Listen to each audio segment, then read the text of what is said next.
नमस्कार. आजचा विषय आहे मन लिहितं राहिलं पाहिजे. या विषयावरील मी लेख सादर करते. आपल्या शरीराचा महत्त्वाचा भाग म्हणजे मन. मन हे अतिशय संवेदनशील असतं. आपण समाजात राहतो तेव्हा प्रिय अप्रिय घटना ह्या घडत राहतात. आपल्या सभोवताली आनंद सुख देणाऱ्या जशा व्यक्ती असतात तसंच त्रास दुःख देणाऱ्या व्यक्ती देखील असतात. त्यांचा त्रास सहन होत नाही त्यावेळेला आपण जर ते कागदावर उतरवलं अर्थात सुख देखील दोन्ही कागदावर उतरवलं तर आपल्याला लिखाणाची सवय लागते आणि सर्व आपण लिहिताना विसरून जातो. एवढी त्या लेखनीत ताकद आहे. तर मन लिहितं राहिलं पाहिजे हे पाहूया. मन हे अतिशय संवेदनशील असतं. त्रास आनंद पुरस्कार प्रोत्साहन हे मनाला पटकन कळतं. त्या घटनेबरोबर मनाला दुःख आणि आनंद होत असतो. आपल्या स्वभावानुसार माणूस मैत्री करत असतो. पण जीवन जगताना आपल्याला न आवडणाऱ्या व्यक्तींच्या सानिध्यात देखील राहावे लागते आणि तिथेच संघर्ष दुःखाला सुरुवात होते. त्याचे प्रमाण जर जास्त वाढले तर जीवन दुःखी होते.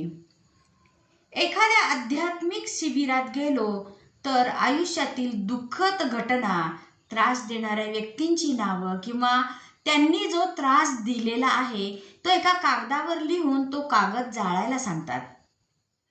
म्हणजेच मागील घटना विसरून जाणे हा एक त्यावर उपाय आहे असं सांगतात. पण आघात झालेल्या घटनांचं विस्मरण होत नाही. पण त्रासातून बाहेर पडण्यासाठी हा एक छान उपाय करून पाहायला काहीच हरकत नाही. यासाठी प्रत्येकाचा विश्वास जसा असेल तसं ते काम करतं.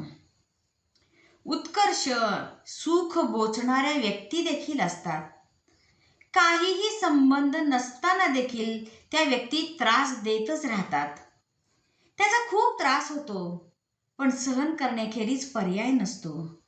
अति झालं की मग मन बंड करून उठतं. प्रतिकार करायला लागतं.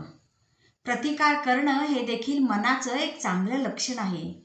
फरक नाही पडला तरी तुझं मला त्रास देणं समजतंय एवढी तरी गोष्ट त्या व्यक्तीच्या ध्यानात येते. तो पुन्हा त्रास देतच राहणार याची देखील आपल्याला खात्री असते. तरी देखील आपण प्रतिकार केला पाहिजे हे मनाला समजतं आणि यातून बाहेर पडण्यासाठी लिहितं राहिलं पाहिजे. लिखाणाद्वारे तुमचं मन आपोआप मोकळं होतं.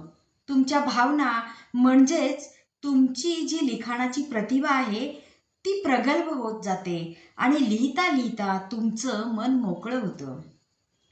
कॅमेऱ्यामध्ये त्या क्षणाचाच फोटो काढता येतो परंतु लिहिताना सर्व वर्णन लिखाणात येतं आणि ते वाचताना जसाच्या तसा तो प्रसंग आपल्या डोळ्यासमोर उभा राहतो.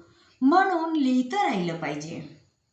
लिहिण्याची जर अशी सवय राहिली तर मन सुद्धा तुमचं मोकळं होईल आणि उद्याची घटना स्वीकारण्यासाठी आजचं भरलेलं मन रितं होईल.